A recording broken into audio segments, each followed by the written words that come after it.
Bonjour à tous, j'espère que vous allez bien. Vous ne rêvez pas, vous avez bien vu le titre de cette vidéo. L'objectif sera de créer la première voiture algérienne faite par des Algériens pour des Algériens. Donc avant de commencer, j'aimerais vous remercier pour les retours sur la dernière vidéo. Vous avez été plus de 3000 personnes à avoir rejoint le projet et ça c'est juste incroyable. On voit une Algérie qui bouge, on voit une Algérie qui a envie de grandir et ça me motive énormément.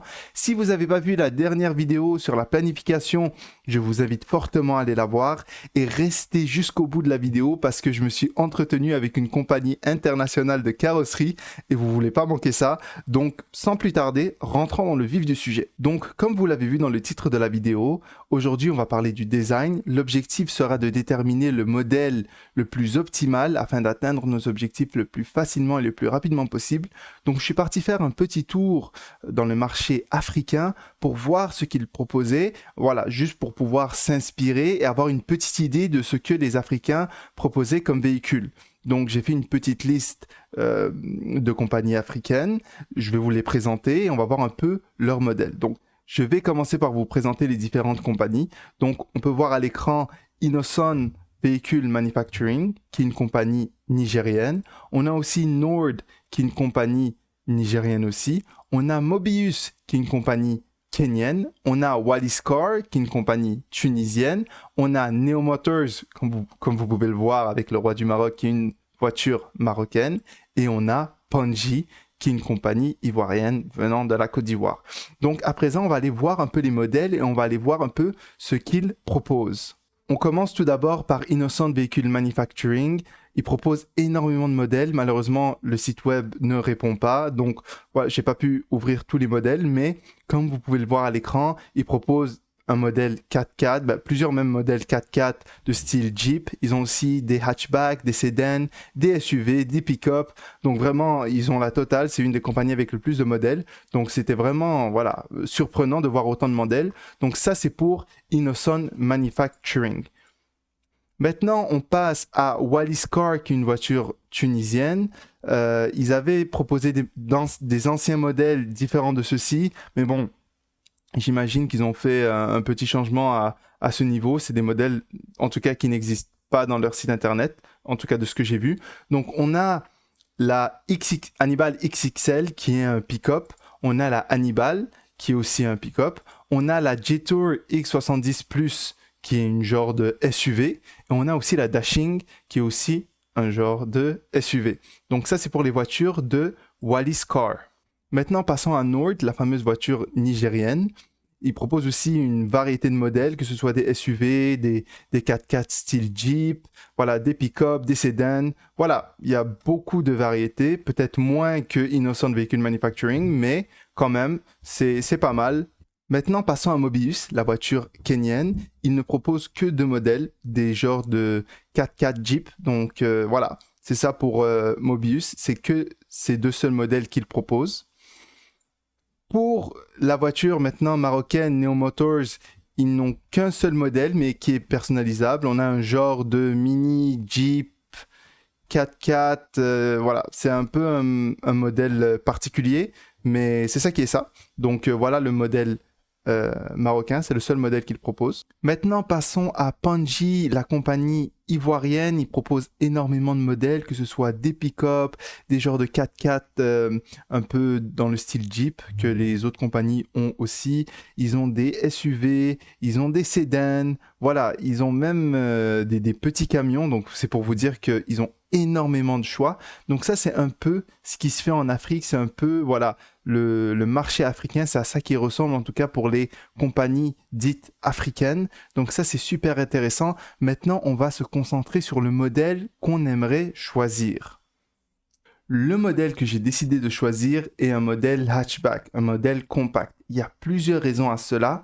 Déjà, il y a moins de pièces à assembler, voilà, puisque la voiture est plus petite, donc ça c'est un avantage. En plus de ça, le design est plus simple, ce qui permet un assemblage plus facile.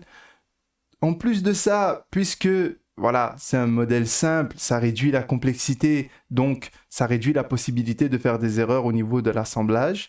Et puisque le design est simple et que la voiture est petite, ça facilite l'automatisation des processus parce que voilà, les tâches à exécuter vont être simples parce que le modèle est simple, ce qui va faciliter énormément de choses. Et finalement, on aura besoin de moins d'espace pour assembler nos voitures puisque la voiture sera plus petite. C'est sûr que si on veut assembler un pick-up, ça demandera un espace beaucoup plus grand, contrairement à des petites voitures de taille hatchback de style Toyota Yaris, ça c'est sûr. Donc tout ça c'est des avantages et c'est des points qui me font tendre vers un modèle plus petit et plus compact. Donc maintenant on va aller voir un peu à l'international et on va aller voir les modèles que les grandes compagnies automobiles proposent pour juste avoir une petite idée de quel serait le style compact hatchback qui nous plairait le plus. Donc voilà, c'est une petite liste non exhaustive des modèles hatchback que j'ai trouvé, disons, les plus intéressants. Donc tout d'abord, on a la Toyota Yaris. Voilà, c'est un classique, une voiture excellente que je conduis à l'instant même. Donc ça, pour moi, c'est un coup de cœur. C'est une très, très, très belle voiture. Ensuite, on a la Nissan Micra, qui est aussi un beau modèle hatchback que je vois souvent ici. On a aussi la Tata Tiago, qui est une compagnie indienne. Donc voilà, c'est un petit modèle hatchback intéressant, un style assez mignon. Donc vraiment, c'est un beau modèle.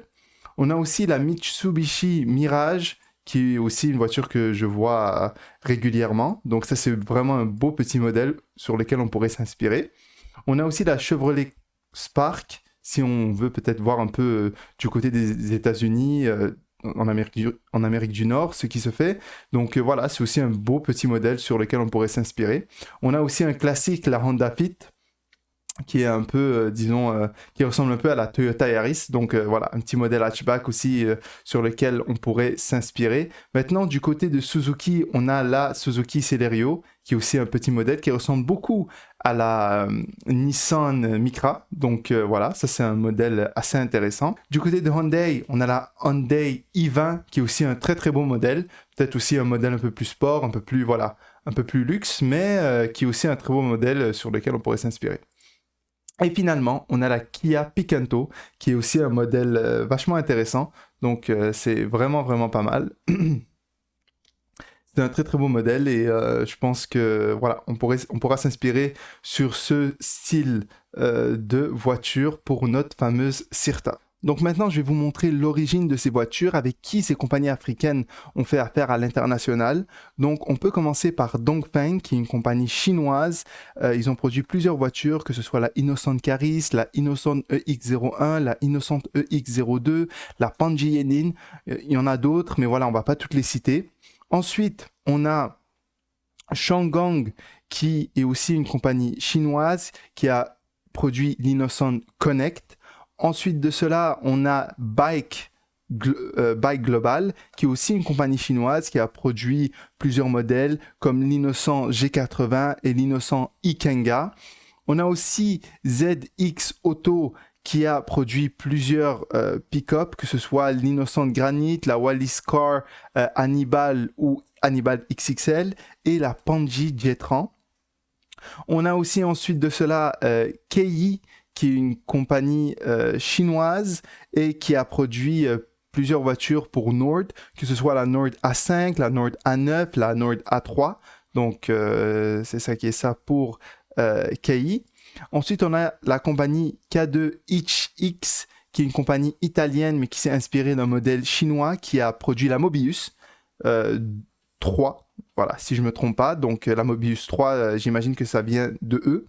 Ensuite, on a Chery, qui est une compagnie chinoise qui a une filiale qui s'appelle Jetour. Voilà, ça c'est pour la Jetour Dashing et la Jetour X70 Plus de Wallis Car. Ensuite, on a Bao, qui est une compagnie chinoise qui a produit la Panji Cavalli. On a aussi Fao, qui est une compagnie chinoise, vous l'avez deviné, qui a produit la Panji Sourale. Ensuite de ça, on a VGV qui a produit la Panji Lataye. Donc, on peut voir que la majorité de ces voitures dites africaines sont des voitures chinoises ou des rebrandings chinois. Donc ça a été vraiment intéressant à savoir parce que quand j'ai vu la panoplie de modèles, je me suis dit que voilà, il y a anguille sous roche, ça sentait très bizarre. La seule compagnie automobile qui a un modèle authentique, eh ben, c'est tout simplement la Neo Motors du Maroc. C'est la seule voiture qui a l'air d'être authentique et qui a l'air d'avoir un modèle qui est propre à eux. Donc malgré le fait que la voiture est un peu bizarre et qui ressemble plus à un jouet qu'à une voiture, au moins on peut leur donner le crédit d'avoir fait leur propre modèle contrairement à ces autres compagnies. Maintenant, passons à la fameuse compagnie de carrosserie internationale avec qui je me suis entretenu. Je me suis entretenu avec leur directeur de vente. Voilà, on a discuté un peu et cette fameuse compagnie, c'est John Chang, je ne sais pas si je le prononce bien, mais qui est une compagnie de carrosserie chinoise qui propose énormément de modèles. Mais avant ça, je dois vous expliquer quelques terminologies pour au moins comprendre un peu plus ce contexte. Donc, tout d'abord, CKD, qui veut dire Completely Knocked Down, veut dire tout simplement, voilà, qu'on importe des pièces détachées de l'étranger et qu'on l'assemble localement. Donc ça Completely Knocked Down veut dire tout simplement d'importer des pièces de l'étranger et de les assembler localement. Ensuite, on a le terme OEM qui veut dire Original Equipment Manufacturer. Et dans notre contexte à nous, c'est en fait que le design de la voiture est fait par nous-mêmes et ensuite qui est soumis à la manufacture et eux, ils vont faire un modèle selon nos spécifications.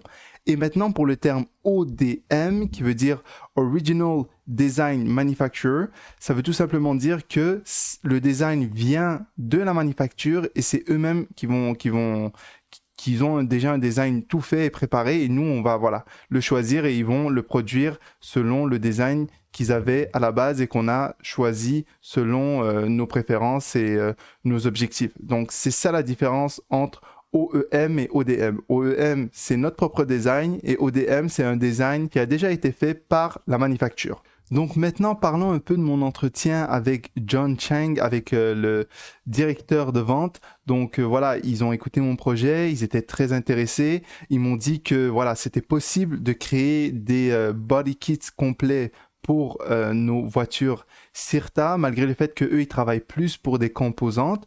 Donc voilà, je suis très content du fait qu'ils m'ont écouté, qu'ils ont pris le temps de discuter avec moi. C'est un pas dans la bonne direction, ça crée un contact de plus et on espérera que ce sera une longue relation commerciale qui va durer des années et qui va nous permettre d'atteindre nos objectifs.